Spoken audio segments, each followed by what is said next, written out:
I'm finished with the Nurture-Right 360s. I'm totally over it. I need to make a clean break. I know this is bizarre because I've preached about the Nurture-Right 360s for years, but I swear something must have happened maybe in the manufacturing over the last year or two, because my hatch rates in these Nurture-Rights have gone completely down the hill. And I'll tell you what just put the nail in the coffin for me is I had those shift breast eggs. 7 made it to lockdown. There was full movement on day 16, and then one of them hatched.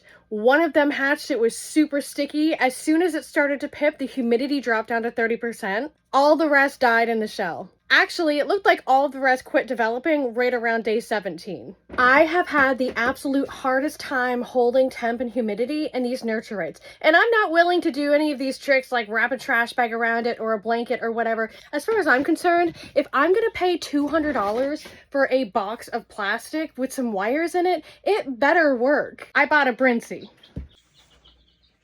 Okay, do we say it Brinsea or Brinsea? I've heard it both ways. I don't know. But I have been eyeballing this incubator for years. I just haven't been willing to spend the money on it until now.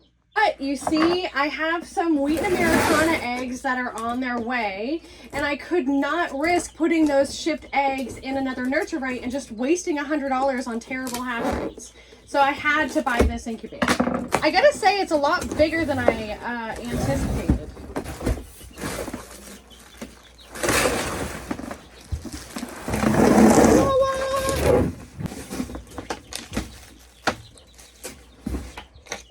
Okay. Damn, and it already comes all put together. I thought I was gonna have to put it together. I'm for this.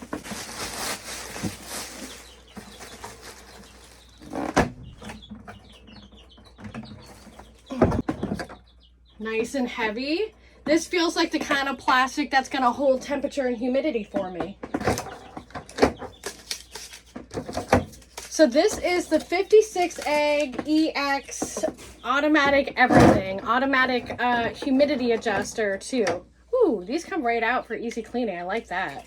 Okay, I'm not actually sure what these are. So there is cardboard underneath. So you gotta take all these out to get the cardboard off. Man, I bet you this will be easier to clean than the Nurture-Right too. What's this? What are you? Oh, that's the egg turner. Okay.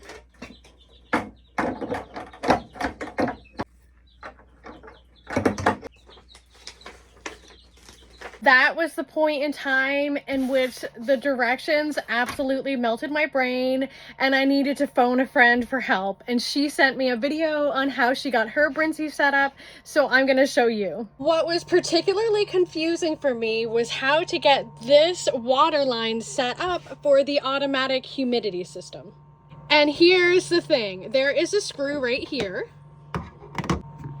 And this whole piece comes off. And then you'll find this piece already in there, not wrapped around this little pulley system.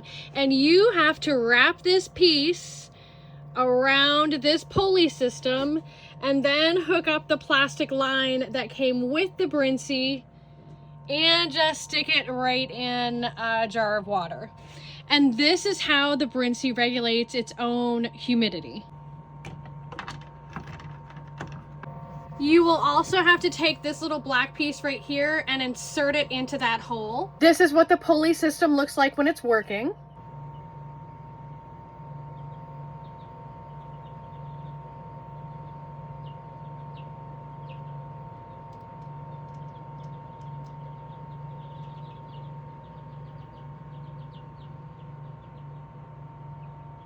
It is also worth noting that this right here, see that little divot right there? That's where the water drips down to affect humidity.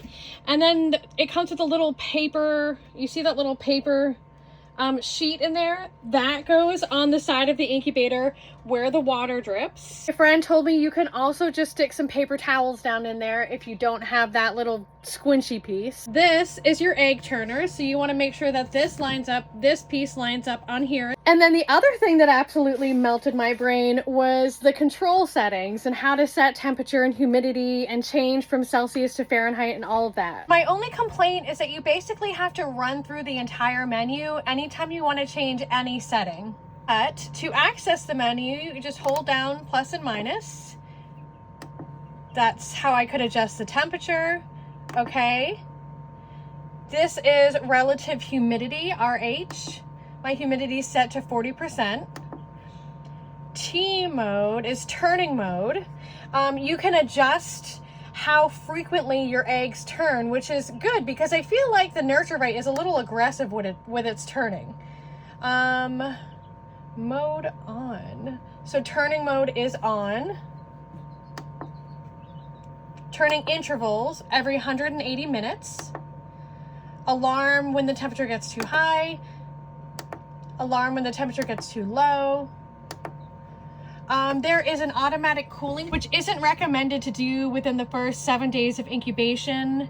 But this is where the incubator will cool down once a day for a period of time. I don't know the benefit of that. I've never had that option before. I imagine it's like the hen getting off the nest to go eat. And this here, you can adjust your temperature settings to read either Celsius or Fahrenheit. That's it. I'm pretty excited.